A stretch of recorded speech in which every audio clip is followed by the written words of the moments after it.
Razgard, this world was made so well that it would be a waste to see it destroyed.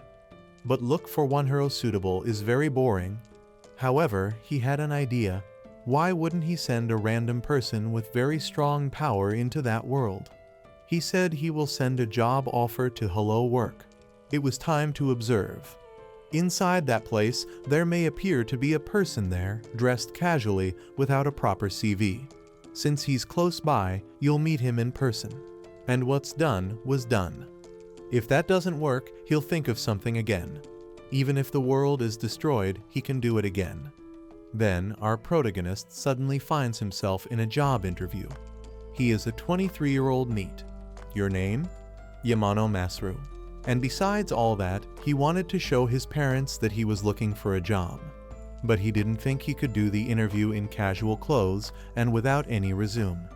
Sudden recruitment is what appears to the protagonist, a miniature beta test of the Garden of the World Offersgard. Preferably someone who can stay for a long time. And the monthly payment of 250,000 yen plus a commission. He is happy looking at this job opening and ends up trying to get in front of the door. He says it's a pleasure to meet me, and so he asks to be treated well.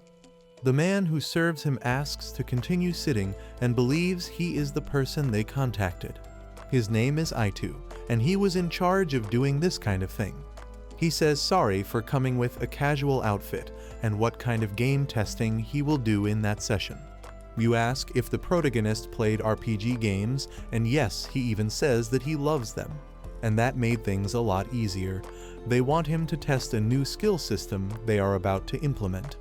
Then he asks to fill out a form, a contract, and a questionnaire.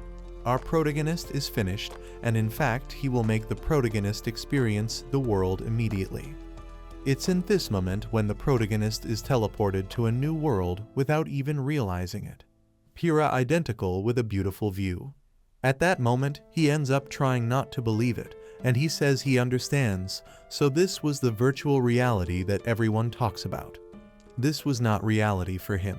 You might even hear your voice coming from somewhere. A mysterious city appears. Wait, was that real? But a moment ago, he was in an interview and he was no longer on Earth. He was, thus, in a different world. He had said a beta test of a world. This was not a game. If he dies, he will actually be killed in real life. That was the only real thing he should know, and he will make him test his skills there. The only thing he needs to be aware of is that that world will be destroyed in 20 years. He asks if he has the right to refuse, but no, since he signed the contract, and asks if he can come back. He also cannot, however, if he meets certain conditions, it will return him to the original world. And he doesn't have to think about something so tearing how much to save the world. Just testing his skills and living life as he wants was enough. And this thing was very simple. Still, you are unarmed in this world. It was really bad, so please try it. Speak the menu in his mind. When the protagonist does this kind of thing, a mysterious screen appears in front of him. In addition to managing skills, he can also pick up items from the menu using a special type of magic, such as a sword gift that will give some basic skill items. Perhaps he is sure that it will come in handy at some point, but first he should go to the city Ofshiri and register with the Adventurers Guild. If he does the missions, his skills will level up quickly. Furthermore, he may encounter monsters along the way. However, they are just wild rabbits. Wild rabbits only attack those weaker than themselves, so he was safe at that moment. The protagonist asks who was that old man. He says that he is the administrator of that world, and he was supposed to just think of him as someone similar to a god. That was it. He wishes good luck, and thus disappears from the protagonist's mind. He thinks there's no way back, so he ends up equipping the equipment he won, and it was time to do what our protagonist was thinking. Now that the time has come, he will have to survive for 20 years no matter what. At this time, they were a little animated to see the world being destroyed in 20 years. Walking into town, he realizes that he has some skill points available, and being able to spend the skill points he likes and pull out items out of thin air was certainly very useful. He will start with swordsmanship at level 2, and since he is in a different world, he will learn some things too, like fire magic. He can't wait to try out that sword and magic. At the moment, a wild rabbit appears behind the protagonist. He realizes that there was something there behind him, and when he turns around, the rabbit ends up avoiding it, but still crashes and dies. It wasn't a monster, just like the administrator said, it was just a wild rabbit. But most importantly, those moves, even though the protagonist had never picked up a sword before, he was able to use perfectly. It's like I knew it from the beginning. And could that skill system actually be a cheat for him? It looks like he will fine in that world, or that's what he thinks before a bunch more rabbits appear. He asks if it wasn't a bit much and ends up fighting them all. They said that the way to the city was very safe, but in reality the protagonist was not safe. This means that the protagonist was actually weaker than all the rabbits. That's why he was being attacked. They keep following, and no matter how much he runs, in the end, he wonders why his body feels so heavy. What was happening? The skill system should be helping you wield the sword, according to the skill explanation. The skill he has now is level 2 swordsmanship, on par with a soldier's training. However, he was always a NEET. He may know how to use the sword, but he won't have enough stamina to do that kind of thing. His body can't keep up. There has to be something he can use within the menu he was looking at. Things he realizes that there was a light ability or something similar that stuns nearby enemies. And that's what he uses. The light was actually lighting magic. Depending on the strength, it could become a blinding ability. So how about, at this moment, he uses fire magic and has to finish it as quickly as possible. His body won't last long and it's rubbish. It was a very slow innovation. He has to hurry before they find him. When they run after the protagonist, he ends up with a small explosion. The guards who were in front of the city realized that something was happening in the region, so they decided to find out what they were seeing. When they get there, they realize that there was an injured person and decide to take the protagonist to the church. At the moment, he asks to explain how things happened. When he thought he had found a job, he ended up being attacked by wild and otherworldly rabbits. He must be thinking that what he said didn't make much sense, but even he doesn't know what the hell was going on in his life. At that moment, he wakes up inside the church. It was an unknown place for him. In fact, he always wanted to say that at least once in his life. He gets up and asks where he is, and someone seems to say that he is happy when he is wide awake. Her name is Angela, and she is a priestess. It seems like he lost consciousness after consuming all the mana and energy in his body. This is not good. He has to be more careful, especially when it comes to mana. He says he will be more careful and thinks she is very beautiful. By the way, he wonders where he was, and in the city inside the church infirmary. The goal of the church is to greatly revere the gods while also curing illnesses and skill injuries in the city's inhabitants. He says he understands, but in his thoughts, he says he managed to get to the city, and for some reason he can communicate perfectly with her. He remembers that the menu had the default language of the world. This could be the effect of the skill. He ends up realizing this, but she decides to ask who he is, if he's an adventurer or something. He said yes, an adventurer, or at least aspiring to be one. She says that she has never heard of that kind of name before, but anyway, even if he lost consciousness outside the city, it could be that he was attacked by someone. He realizes that saying that being attacked by rabbits was a bit embarrassing, but in fact, he says that it was a monster behind, and it was a monster, so he couldn't lie, so that's what happened. She thought the city's surroundings were safe, so he must inform the guild about it, and he can also register as an adventurer while they are on this quest. He thanks her for everything and ends up thinking of something. It was a nickname for her that was Enchan. In the end, she shamelessly asks not to be called that. He thinks she reacted quite cutely to that joke, and she seems easygoing, so he thought she would just let that kind of thing slide. Furthermore, he is younger than her. He is 23, she is 20, so in this case, he would be the oldest. Well, they say that Oriental people look younger. His height doesn't help much either. He apologizes and says it was just a joke, but in the end, he ends up thanking her for caring about him. She says that if something happens, she could always trust the church, and by the way, although they serve God, they cannot fill their bellies with just faith and goodwill. If you understand, so I would appreciate it if he was a little more grateful if he understands. In the end, he ends up giving her some money, and she tells God to bless it. He seems like God's blessing can be bought, so now he understands this kind of thing. Anyway, going to the Adventurers Guild, our protagonist was so lost and so scared that he was avoiding eye contact with anyone else in the place. If he wants to become an adventurer, he will need to go through an interview first. So he decides to be taken to the guild master, who thanks him for coming there and asks to sit down. After introducing himself, he says he is the master, and the girl next to him is a real third-ranking officer. Her magical I can see through lies, so she wants him to answer questions with only truths.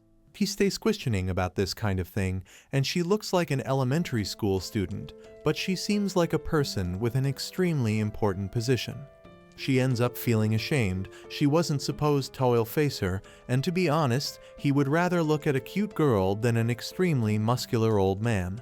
So it was time to start with some simple ones. They ask if he has any criminal history, if he is a spy from another country, if there is anyone he wants dead, or perhaps someone who wants him dead. The protagonist says that he came to that world recently, so he doesn't have a criminal history. And that's what he says, although he's not sure if he activated the peephole, and it seems like he was telling the truth. So okay, it was time to move on, because he wants to be an adventurer to make a living and to training, but it was actually testing the skill system. He was changing, and he was thinking to make it seem like it was true, and if so, there are other ways for him to do this kind of thing and do it in a completely safe way. Being an adventurer is the fastest way, which is why you chose to become one. And if he's not reckless, he ends up becoming one too. At the end, he asks if he will make any money, and with what. He says he's going to buy a house, so it looks like he's going to have to say that kind of thing, make a harem. The man laughs, saying that this is not so bad, after all, he is a man, and the girl's look was hurting the protagonist's heart. And by the way, he asks if it's possible to do that kind of thing in that world. The gentleman says yes, after all, he has 2 wives. Be it a knight or an adventurer, skilled men always have risks in their lives in fierce battles, which makes them have a short lifespan, but the women remain, which makes them the majority. This makes a harem allowed. Even he could have multiple wives as long as they become a trustworthy man. He says he understands, and when it comes to another world, a harem ends up becoming an obligation, and since he wants to make one, that is, if he gets a girlfriend after all, that's for sure. They were almost finishing that interview, and finally, he asks if he swears to follow the guild rules if possible, and he asks what he means if possible, and that's because when he asks people if they help follow the rules, no matter what, the peephole reacts to the answers, you know? So they end up there. He could get the guild card at the reception. The fee was 100 gold. The protagonist thanks you. You ask something else. Did you hear that the guards found him unconscious outside the city and took him to the church, but who did this to him? He really has to answer this kind of question, and it was clear that yes, there is enough to do that with a swordsman like him. At least that's the point. So he has to take care of that. When he looks at the eyes of truth with a glance, he ends up speaking a little too softly, and you end up not understanding. In the end, he is embarrassed and says that they did this with a wild rabbit. So you look into the eyes of truth, and it says that you were telling the truth. Ultimately, he starts laughing and asks how he was almost killed by wild rabbits. People outside end up asking what was happening. Anyway, the protagonist asks to be killed, and you apologize because the truth is that there was a course for beginners that started tomorrow, and the protagonist will participate in it no matter what happens. Even if he feels cornered, he would have to participate. So that night, he went to a nice temporary inn called Dragon's Roar. The woman there shows the protagonist's room, and he lies down. A screen appears calling out his mission, and it was time to write a report. The person who asked for this mission was God himself. and his reward was the skill point. He ends up accepting this mission and takes a beginner's course. He ends up thinking if there will be any way for people to joke with the protagonist because he was almost killed by wild rabbits, and it was impossible for him to never appear in that place again, not after going through that kind of embarrassment. Tomorrow, he'll pretend he forgot about it, but he still has the cheating, so he'll be fine in the end. The guild master ends up knocking on his door first thing in the morning and tells him to light up, to shine. The protagonist gets up, and the guild master ends up taking him by force. It's a good thing he investigated the place he was staying, since you can't let him skip this kind of thing. And when the course ends, he will become a new Masaru. That same afternoon, the protagonist was heading to the training camp, and he apologizes for that sleepyhead being late. So it was to be quite strict with him. The otherworldly training was beginning. They asked the protagonist if he was okay. In the end, he ends up getting up, and the training man ends up asking everyone to line up. He's going to be in charge of all that training from now on.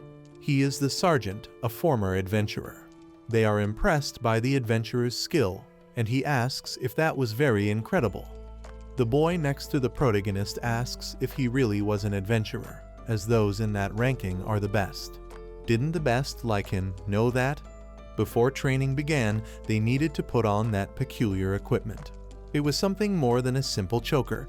It was a symbol of commitment, an extension of their own body that would accompany them throughout their journey of improvement. The choker, equipped with advanced technology, not only provided physical support, but was also a real-time monitoring and feedback device. It was as if her every pulse was synchronized with the rhythm of her training, a link between the aspirant and the pursuit of excellence.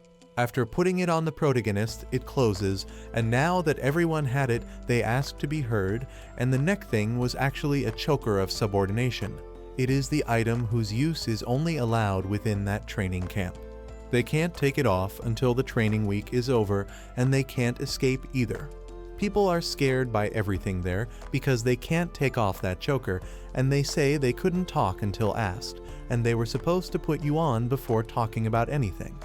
They ask if everything was clear, and people say yes, sir. The protagonist's body was moving on its own. This was probably the effect of that choker, and to stop talking, everyone should grab a bag of sand and run 20 laps around the track. That's what our protagonist was doing. After saying yes, sir, the ex-adventurer says that they were supposed to run as if their lives depended on that bag, and he has seen several babies run faster than that, and people must have thought he was a fool since they should run like a wild rabbit. Our protagonist was saying no, sir, during all the statements. This was on the first day. On the second day, our protagonist was lying on the ground, and you ask who gave permission for him to lose consciousness. He was supposed to return to the track as soon as he recovered. On the third day, they were already training with weapons. It wasn't to play with you, because if he wants to tickle the enemy until he dies, he was supposed to do that kind of thing, and he was supposed to put more force. The day ends with our protagonist saying yes, sir. On our fourth day, he says that they probably hate him for being so strict. However, that just means they are learning. And it may be strict, but it doesn't discriminate against men, women, humans, elves, beasts, or anything else. None of them are worth shit. His job is to turn the insects into splendid adventurers, and he asks if he was being clear enough, and yes, sir. On the seventh day, he asks the people to line up, and that's what they do. Our protagonist looked very young, and so they removed the chokers. The training is over. You ended up hugging everyone, and they did a good job completing that training. I was proud of everyone. And now that they are adventurers, people talk like that, sir. He calls the protagonist a wild rabbit, but ends up changing it to his name and asks if he has anything to do, as the guild master was waiting for him. He asks the protagonist if he was angry for having brought that training, and no, thanks to him, nature was sharpened, so he thanks him. You say you saw that from him. It makes playing the bad guy worth it, and the truth is that he didn't want to resort to that, but I'm glad he understands. In the end, she said she was to blame for all that. The protagonist asks if he really brought that girl knowing she would lie immediately and anyway. At that exact moment, the guild received a new request that may interest the protagonist. The subjugation of 5 wild rabbits, aiming to collect the meat of 5 wild rabbits and take it to the guild. He asks if he will do it. The protagonist says it's expensive because he has to do that work. The guild staff notice the protagonist's growth, but some people don't realize this and end up joking with him, calling him a rabbit. It wasn't about trying to be killed by wild rabbit at that moment. After all, they are very fierce monsters. The staff, after laughing at the protagonist, the master asks how he could do on that mission. The former adventurer says he will find out soon. The protagonist ends up walking and looking at his menu, realizing that he has skill points available, but he hasn't messed with the skill system since the first day and has increased his own level and learned some skills, but they are the things he learned in the beginner's course for that revenge, and he won't depend on cheating. So he ends up taking the sword and fighting all the rabbits. There were many there, but nothing that could hinder our protagonist, who says he can do this kind of thing after throwing knives at rabbits. More people end up appearing, and he attacks them all at once. People end up running, and he stores several rabbit meats. So he returns to the Adventurers Guild, who notice he is back and ask how many rabbits he hunted. Since he's the rookie, they bet he caught 2 or 3 at most, but he actually caught 57. You are a little stunned by this statement, but he just left the guild, and how could he have hunted so much in such a short time? The guild card automatically records the number of monsters he has killed to date. Thus, the protagonist ends up delivering all the dead rabbits at once and points the guild card at him, saying that's what it says, or if he prefers to count a mountain of wild rabbits one by one. Ultimately, he has to be joking. But the person who appears to congratulate our protagonists is the guild master and the former adventurer, who says that he has a new outlook on life, and none of the people there are making fun of the protagonist. The adventurers praised his feat. In honor of his feat, they called him the Rabbit Hunter. Our protagonist was at level 4, and his class was Magic Knight, with the title of Rabbit Hunter. They say they will never call him Bunny again, and from now on, they will call him Bunny. He asked if he could use his own name. Another day, another moment in the Adventurers Guild. What would be our hunter's next objective? He ends up getting new equipment, which was leather armor, and the people wish him luck. And if he ever wants to join a group, he would talk to the people, because it will make him a man. Lately, they have been talking to the protagonist very informally, but since all the adventurers seem scary, he can't get used to it. In the end, he learned something useful in the beginner's course, that he can learn new skills even without using the training dummy. Since he has learned blade throwing and spear handling, he wants to save the skill points for when he really needs them. This skill reset, which makes you forget all others and recovers all points at once, can be used within a month. He wants to learn as many skills as possible, starting with. At that moment, he asks someone if he could join the church, and that's what he does. The person who was there was Angela, who ended up calling our protagonist a bunny. He asks if he could stop calling him that, and how did that kind of nickname get into the church? The whole town was talking about it, the killer rabbit boy, and he didn't want anyone to know about that kind of thing. She says to relax, and what brings him to that church. He wants to learn healing magic, but when he asked about it at the guild, they said he could learn it at the church if he made a donation. So that's what she would teach him. Since he made a contribution last time, he wouldn't need to worry. So he asks to take him somewhere else, but this way he's amazing with rabbits. She doesn't know if the protagonist is aware, but rabbits are a very annoying species. They are the little pests that destroy crops. But since the commissions to get rid of them are small, no great adventurer ends up accepting the missions. As for low-level adventurers, rabbits are too agile for them and end up not being able to keep up. Even without installing traps, they're not much use. Hunting a mountain of them in just one day was a great feat, and it saved all the crops, and the skin and meat became clothing and food.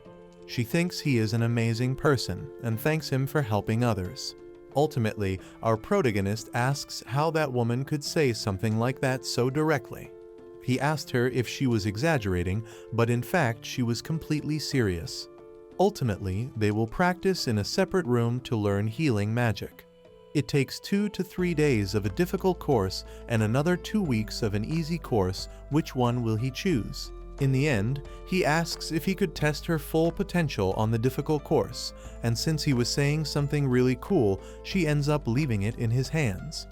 Instead of spending 2 weeks training, I would like to accumulate more skill points. She asks the protagonist for her hand, and he hands it over with his palm up.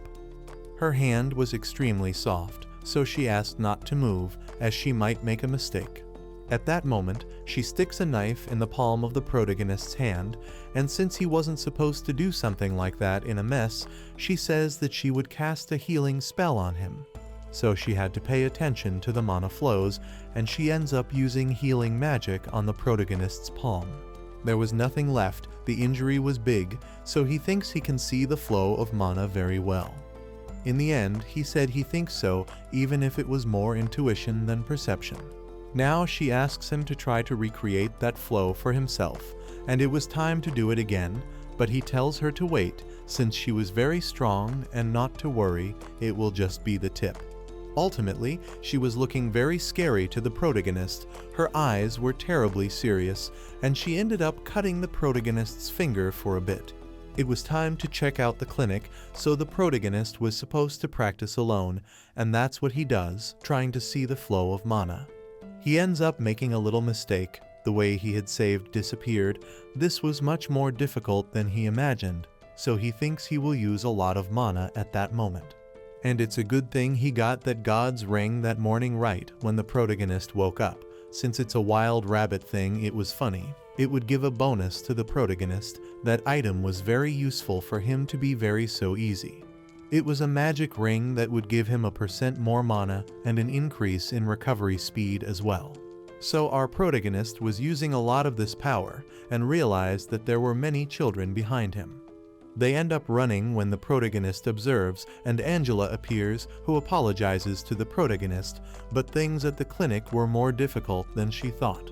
When she enters the room, she notices that he was talking to all the children. He was telling them about his adventures and says that he threw away the giant wild rabbit that was about to attack him and ended up throwing a knife at that rabbit. But before finishing, he killed another 10 or 11 enemies, so he ended up finishing off the giant rabbit. He realizes that the children were very innocent, and even a story about the wild rabbit makes him look at him with respect. He talks to everyone, and Angela smiles at the protagonist. In the end, she apologizes for interrupting while they were having so much fun, and so she goes in and asks the children to leave, as she has something personal to talk about with the adventurer. Then they leave, and he ends up covering his face in extreme shame, and she says that that was really a very incredible story, Mr. Rabbit Hunter. He asks to stop it. Then she asks if he was able to use the healing magic. He thinks he can fulfill the mana flow. In the end, she asks to try now, and the protagonist ends up trying and manages to put some in. She says that mana is the blood of possibilities. It was to imagine a healthy body while controlling mana through his skin. He tries this and ends up succeeding. She says that the protagonist is a genius, and at the end he says that she is very good at flattering people. But she was serious, as she had to train for half a year to master healing magic. But if he can do it in just a single day, it means he's a genius. He ends up thanking her. And there, he looks at the skills menu, and he really learned, but that wasn't why he was happy. And being the person in front of him, what really makes him happy is having someone with whom he could share his joy. In the end, she looks at him and approaches, asking if he is able to have any mana left. When he saw the menu a moment ago, he had it, but he should have enough to continue training. If that's the case, then he can assist at the clinic and participate in healing magic training. He'll volunteer his services for free. She requests this favor because they currently don't have enough healers to take care of all the patients. Even though the protagonist couldn't refuse that, he ends up saying that if he can stay close to her, then it would be fine, and well, if it's training, there's nothing he can do. She thanks him, so he was supposed to go to church tomorrow morning. Then he looks at the status that was in the room, and he looks a little like God. He actually said he was a god or something, but he thinks it could be true. The kids run, and it was to spread the word of free. The next morning, the protagonist goes to the church and asks what the crowd was there in front of. When he gets in there, Angela says that he will cure all those people. The church was thriving. He asks if it's true that he wants me to cure all those people. They're the protagonist's practice kit, and did she really have to put it that way? Normally, they would use the clinic, but there were too many people, that's why they go to the church. Furthermore, since he will use free magic to train, yesterday he asked the children to call whoever needed more help, and he didn't expect so many people to show up. And why would she have done that kind of thing? Well, at least this will be a good experience for him. She ends up pulling the protagonist, and he doesn't want to appear in front of that crowd. Sorry, but he was returning to the inn, but obviously our protagonist wasn't going to refuse Angela's breast squeeze. He ended up saying that they were too soft and it was too late to run away. In the end, the protagonist would have to wear the shepherd's outfit, which he ends up wearing, and there was also a mask and a cape. And any reason for that? And this was to prevent the crowd from remembering his face, because they don't want to stand out, and they think he'll stand out like that anyway. Regardless, he can't just walk away because he's captivated by her, and as one might expect, he feels compelled to help. Despite accepting assistance, she finds herself unable to reciprocate, and it will distribute all points to specialize in healing. He ends up using level 3 healing magic, level 2 mana recovery, and level 3 mana cost reduction.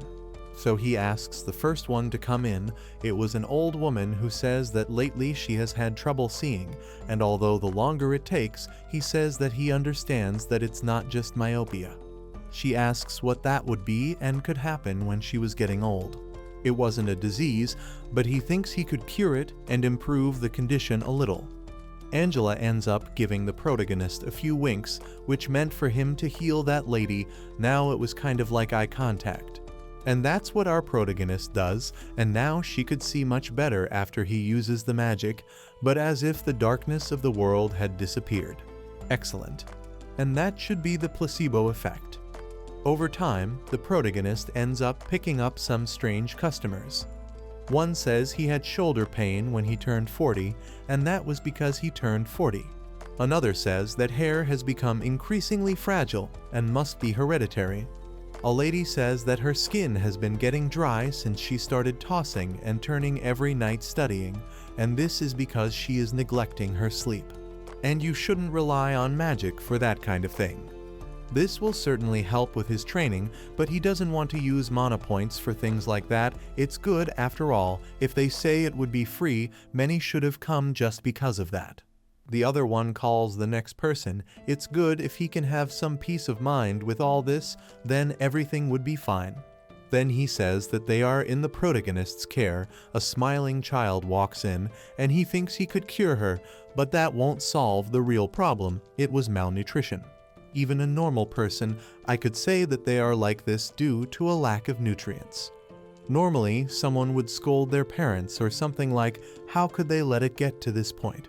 The child says he feels much better, that was good, but our protagonist can't do that kind of thing. He thanks her for saving his daughter, since her father had the same thing. Our protagonist takes a dead rabbit from his inventory and gives it to the staff, telling them to keep it and share it with his daughter so she can get some nutrients. It was to keep it secret from the rest. People end up thanking us and leaving. At that moment, our protagonist turns around and asks if there are more people who are determined, and yes, more than he can imagine. Providing free treatment is not very common, and they probably heard the rumors and came hoping it was true. They treat people for a reasonable price, but they also have to take care of orphans. That's why there are also people they cannot treat because of financial reasons.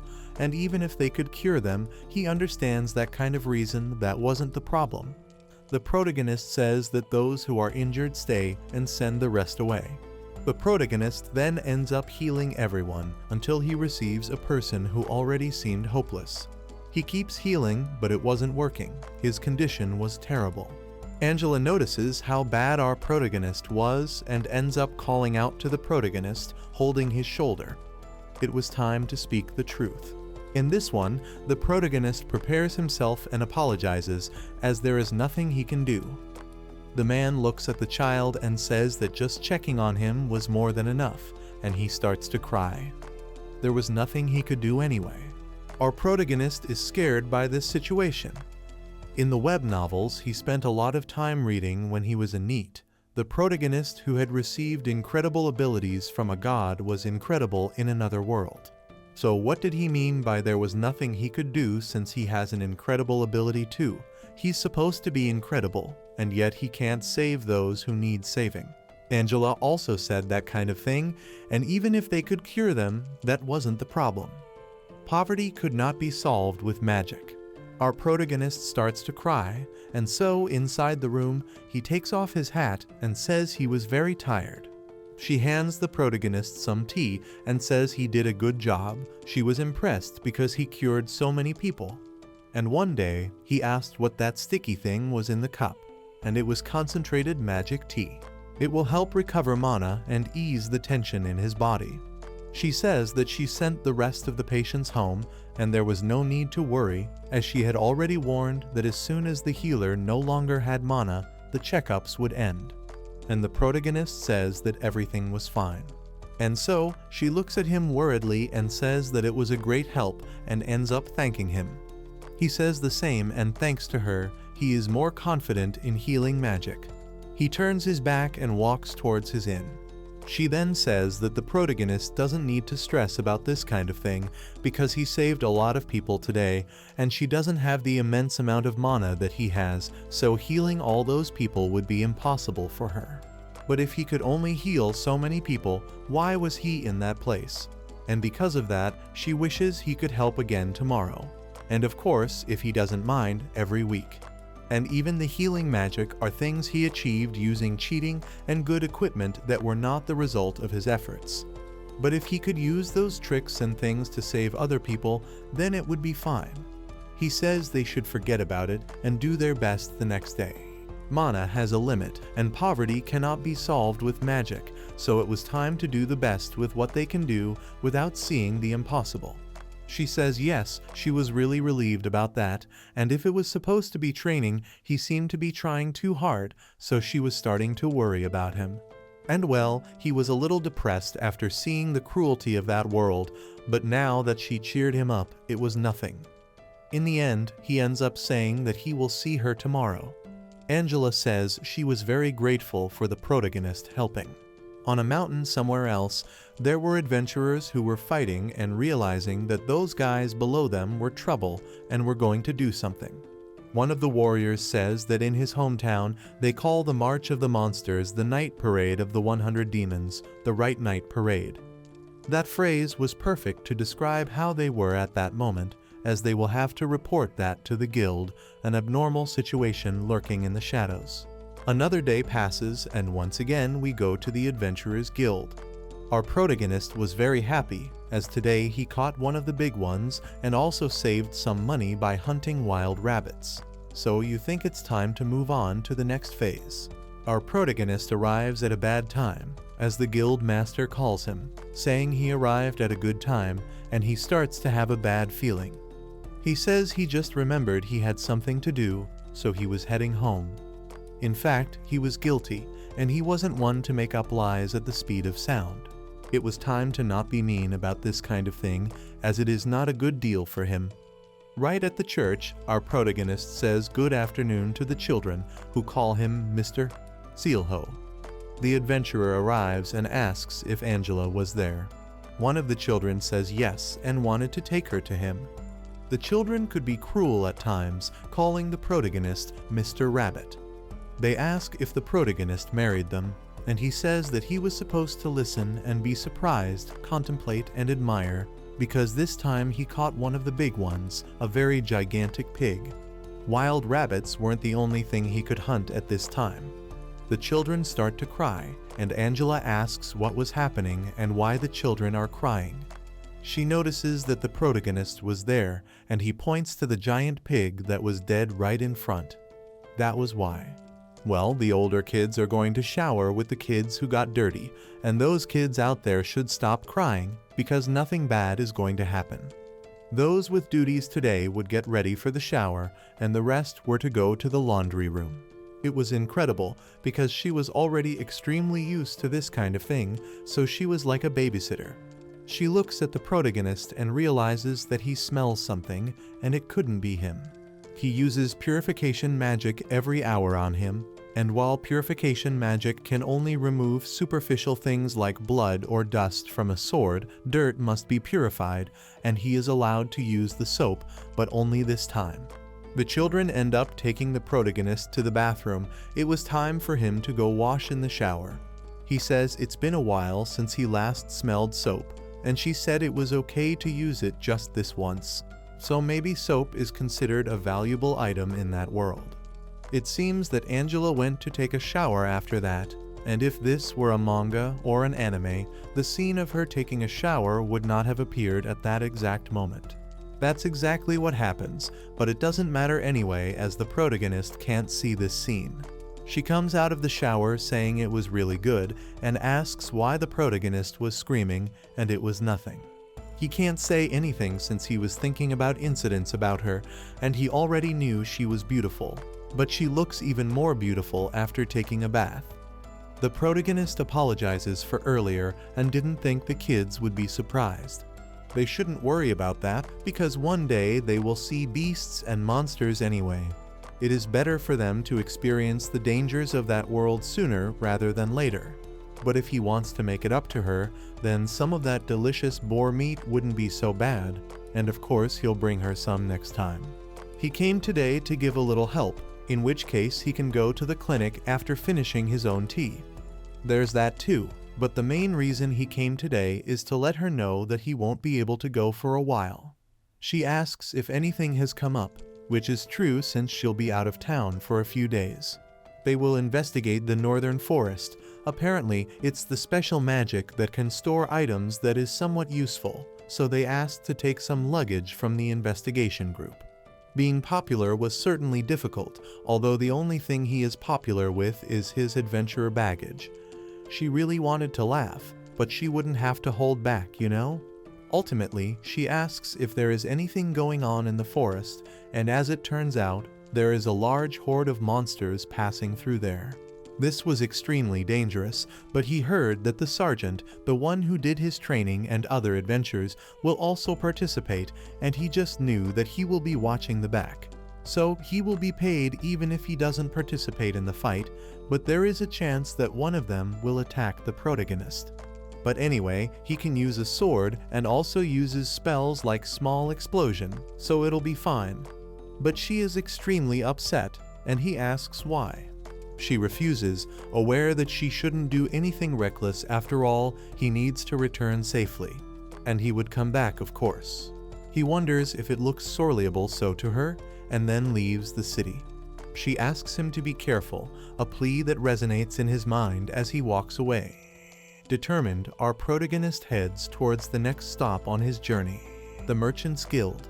It is there that he hopes to find answers, resources, and perhaps even allies to face the challenges that lie ahead. At that moment, he ends up throwing the gigantic boar into a weight and asks if they want to sell it all at once, and yes, but it was to leave some meat for him. So he separates some for the protagonist and gives it, and he would give it to Angela as soon as he returns from the party in the north. If he kept it on the menu, the meat wouldn't spoil, and now he had to make good use of the money he made. He buys lots of new sword equipment, and yes, at least the equipment is cool. He takes skin armor and a black steel sword, and with that, the investigation in the forest will be a success. The protagonist, when walking around, sees the group talking about 5 barrels of water, 10 boxes of food, and that they were supposed to check if there were tents for all the teams. He got the new equipment, but the worst part was being left aside. Remembering physical education classes, that's what our protagonist was doing. The only person he knows is the sergeant, and meeting people from scratch was very difficult for him. Those who call him that way are 2 colleagues who were in training with him. They say they haven't seen him since that time, and he asks if they will participate in the investigation.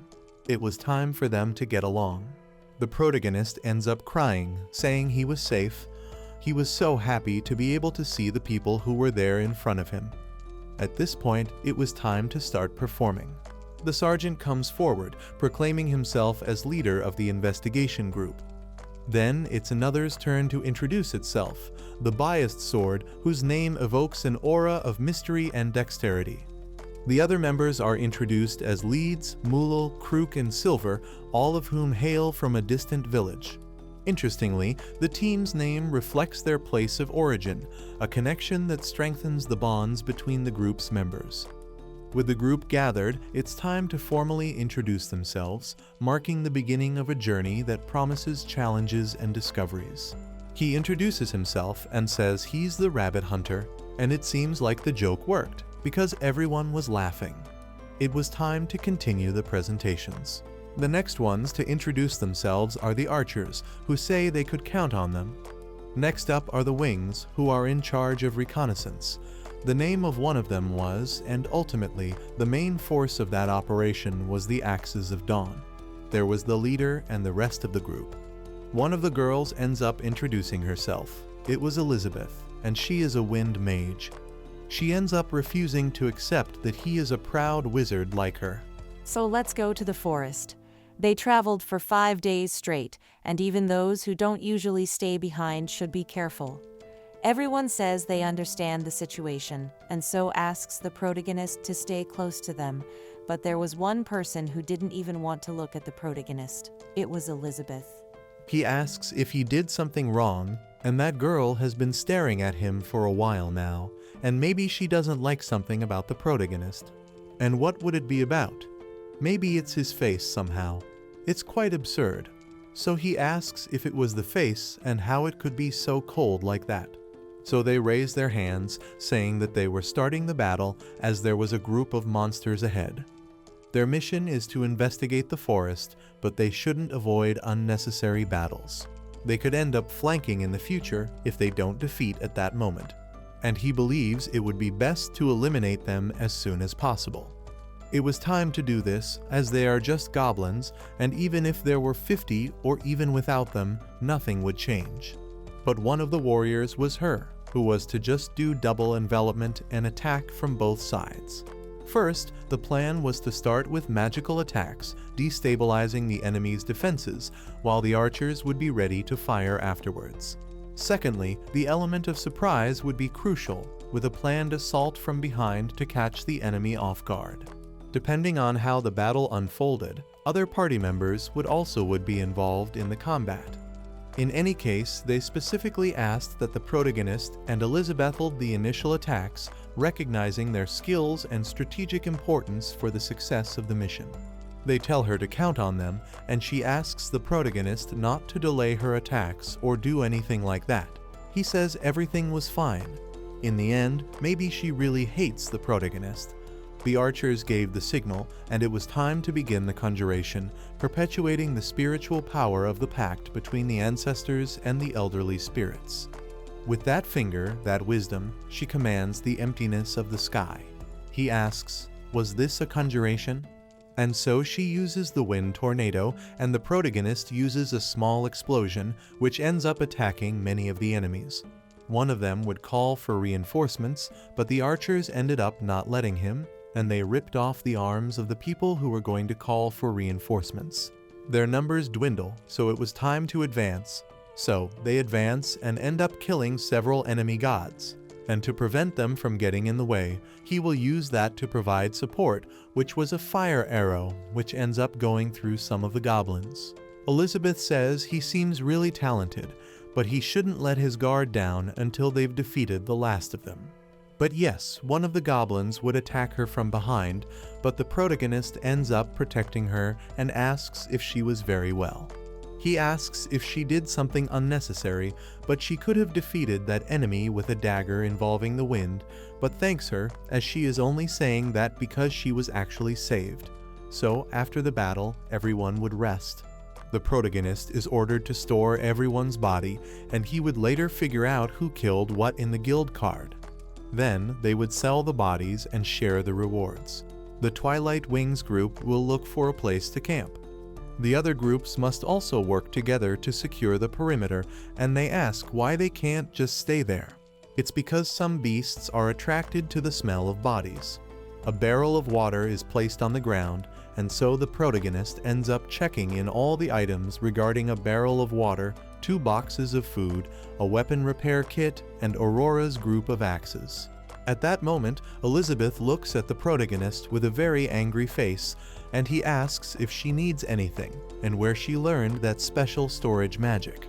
It could be that she thinks that ability is suspicious, apart from the fact that all the luggage he was carrying, he was able to store dozens of bodies just now, and it seems that he can still store a lot more. She can also use special magic, but she can't store that much. It gets full very quickly. Is there any good trick for this kind of thing? He asks if that's what it was about, but he doesn't know if there's any trick as he doesn't practice much. She knows she's slow to influence this kind of thing, but he asks if she hates him. And of course he did, because he, a proud wizard, was carrying that baggage and making the worst of idiots about that title of rabbit hunter. Ask if he's not ashamed. He says that's his title, and wizards, are wizards really that special? And it was clear that they are. Magic cannot be improved without talent. There are even people who cannot use magic anymore. Talented mages are in great demand among adventurers and also in the kingdom right next to the monster cave. The battle between humans and them happens frequently, hence offensive mages. And of course, healers who can heal wounds and soldiers are considered very valuable. A skilled healer would, without a shadow of a doubt, be thrown onto the front lines, which was why Angela said they didn't have enough healers. By the way, he heard her speak a psalm during the enchantment in the battle they were in and asks what that was. That is the official way to enchant magic. Many don't use it that way. And what happens when you enchant like that? That looks pretty cool. And yes, totally, she's proud of his power and having something that only he could do, not with a lot of responsibilities, but it's still amazing, and he should be more proud of the power too, even if it's cheating, but they were saved because he was there, and something he could do was this. In the end, he understands and thanks you. From now on, he will try to have more confidence in himself. And you have to wake up very early the next day. Then, everyone should return to the tents as soon as they finish eating. The guys understand, and we skip to the next day, where they were forming a plan before the Twilight Wings returned from escort. I wanted to ask the protagonist something, if there is someone he really loves. He asks what it has to do with all this attention, and no, he just wants to hear the protagonist's opinion about something in the village. An old man who had gone on an adventure a long time ago returned with a young wife. They had a son and lived happily ever after, but later he heard that his wife was actually a slave.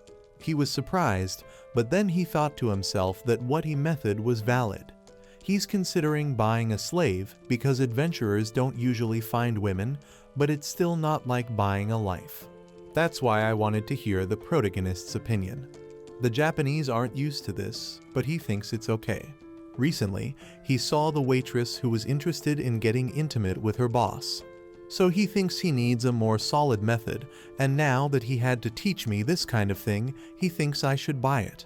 How would he do this kind of thing? And as long as they're both happy in the end, I'd be rooting for his friend. His friend thanks him, and by the way, the girl Silver likes was liking someone else after all. One of the guards tells the three to stop talking about position in the middle of a mission, and so one of the mages says that there is a problem as they find a trace of a dragon. Dragons, creatures that are at the top of the food chain. The dragon probably made his lair in that forest, and afraid of being in his territory, the other monsters fled, but are wandering around trying to find a new place to stay. The protagonist notices, and since he is in a fantasy world, the existence of a dragon is not surprising, but it is a real one. This solves the mystery of why the monsters are moving en masse. But, and now, if someone makes his lair, he will eventually look for food. And I didn't want to mention it, But since the battle the previous day, the number of monsters and beasts they are encountering on patrol has been quite small.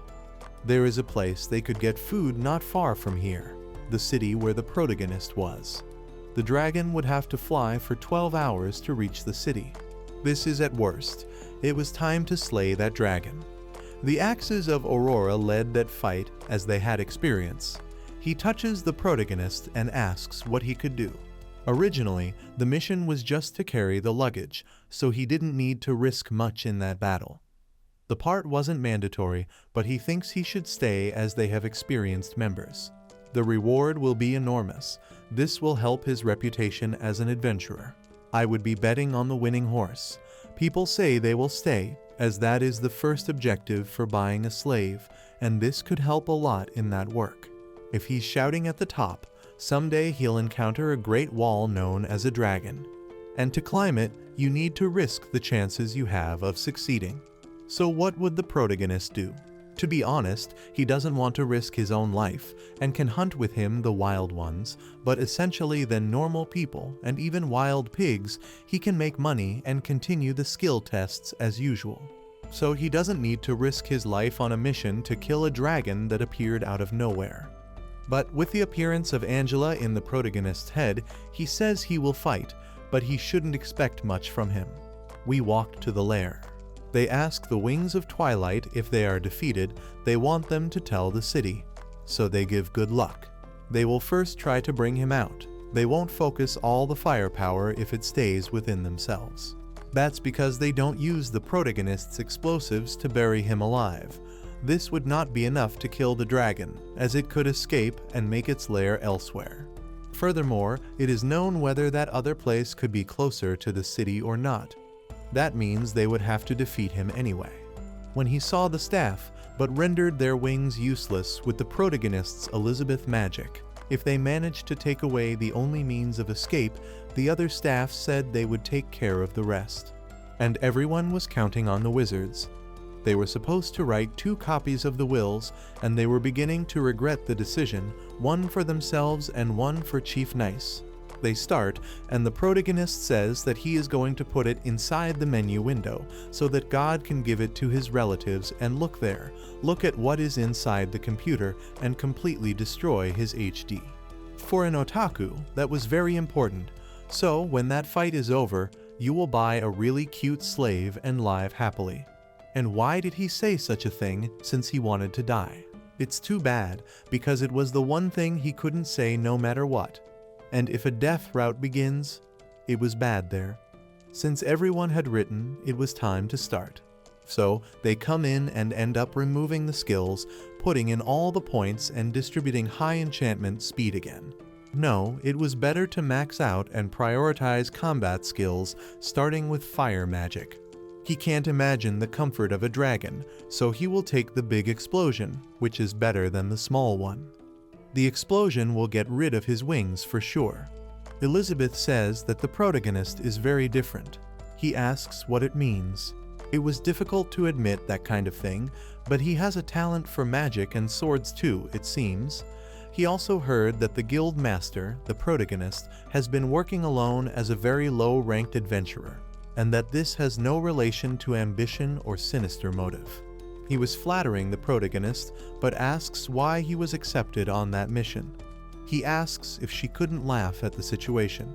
It's because that part, even if it's a lie, when I heard he was going to attack the nearby town, you remembered the face of the person he wants to protect, and that was so cliché, but it was evil. But he thinks it was a good reason to fight, as even she has someone she wants to protect. Not that she wanted to protect herself in the past. They don't notice much of the situation and end up going straight into the lair. The wizards use the enchantments, but the protagonist ends up being scared by an immense dragon that appears in front of them. There, the dragon looks at them. People tell you not to be weak because the dragons are very noticeable. They always target those who express fear and weakness. In this case, he was the protagonist, as he is bigger than the house he once lived in. The squire ends up protecting him, and Elizabeth tells the protagonist to concentrate as she cannot stop the enchantment in the middle. If the enchantment fails, they will have to start from scratch and will lose their chance. When the enchantment is over, they will move the dragon to where the mages are and put it in clear that the comrades are in danger. Mages should never weaken in front of stronger enemies, the same thing for knights. The important thing was to have courage, and he wasn't supposed to say that because he lived his whole life without having courage, and there is a first time for everyone, and now it was the protagonist's turn to show his courage for the first time. It was to rend the sky with the thunderous roar. Then they use the Mega Lightning ability, which ends up attacking the dragon completely. At that moment, she says it's the protagonist's turn. He grinds his teeth and he can't finish the enchantment because the magic was taking a long time to be enchanted. Even with the speed at a high level, he can still do it. It was to aim at the wing. The people end up moving away and the protagonist uses the big explosion, which ends up hitting the dragon completely and causing it to fall to the ground. The protagonist thinks he made a mistake, and Elizabeth asks to tie the protagonist with that rope, and what did she plan to do with that? The attack made the dragon realize that they are very low-ranked adventurers. They'll have to catch him before he escapes. And he can't say this for long, but he could still use flying magic. She runs her hand through the protagonist's hair and says he was supposed to stop shaking, just relax and get ready. There was no need to worry too much because it would work out. The wind magic was far behind him. At that moment, they get ready, and he certainly ended up getting into trouble that time, but anyway, she asks if he was ready because at that moment they were flying.